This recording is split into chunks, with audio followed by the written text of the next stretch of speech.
এই প্রচণ্ড গরমের মধ্যে আইসক্রিম খেতে আমরা সকলেই ভীষণ ভালোবাসি। তার ওপর সেটা যদি হয় বাড়িতে বানানো, তাহলে তো কোনো কথাই নেই। তো আজকে আমি বাড়িতে বানাচ্ছি ভীষণ টেস্টি এই কেশর মালাই আইসক্রিম। আর এটা বানাতে হাতে গোনা কয়েকটা মাত্র জিনিসপত্র লাগবে। তো প্রথমে আমাদের লাগবে কাজু বাদাম আর আমন্ড বাদাম, যেগুলোকে আমি আগে থেকে জলের মধ্যে ভিজিয়ে রেখেছি। এছাড়াও এখানে গরম দুধের মধ্যে আমি কিছুটা কেশর ভিজিয়ে রেখেছি। আর লাগবে কয়েকটা গোটা এলাচ, চিনি, আমুল দুধ আর লিকুইড দুধ।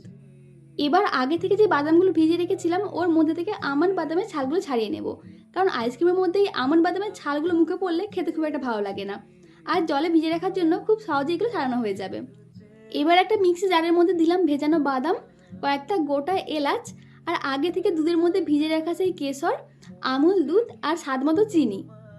এইবার সব কিছুকে খুব ভালো করে একটা পেস্ট বানিয়ে নেব। আর এখানে বাদামগুলো একটু দানা দানা থাকলেও খুব একটা অসুবিধা হবে না, বরং খেতে ভালোই লাগবে। এরপর একটা কড়াইতে দুধ গরম বসালাম। আর দুধটা খুব ভালোভাবে ফুটে যাওয়ার পর এর মধ্যে দিলাম আগে থেকে বানিয়ে রাখা সেই কেশর আর বাদামের পেস্টটা।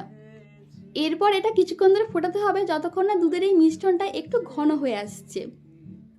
প্রায় 7-8 মিনিট ধরে ফোটানোর পর এটা এখন অনেকটাই ঘন হয়ে গেছে। তো এই অবস্থায় গ্যাসের ফ্লেমটা অফ করে এটাকে নামিয়ে নিয়ে এই দুধের মিশ্রণটা পুরোপুরিভাবে ঠান্ডা করে নেব। এবার আইসক্রিম বসানোর জন্য আমি ব্যবহার করছি একটা আইসক্রিম মোল্ড। আর এখন এগুলো অনলাইনে, মেলাঘাটে বা যে কোনো দোকানে খুব সহজেই কিনতে পাওয়া যায়।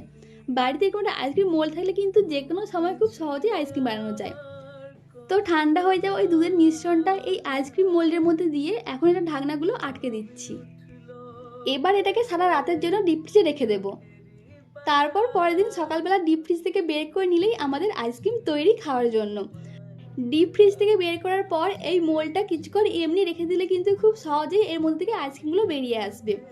তো এই ছিল আজকে আমার কেশর মালাই আইসক্রিম তৈরির ভিডিওটা কেমন লাগলো অবশ্যই জানিও। তো চলো আজকের মতো টাটা, দেখা হচ্ছে খুব শীঘ্রই নেক্সট ভিডিওতে।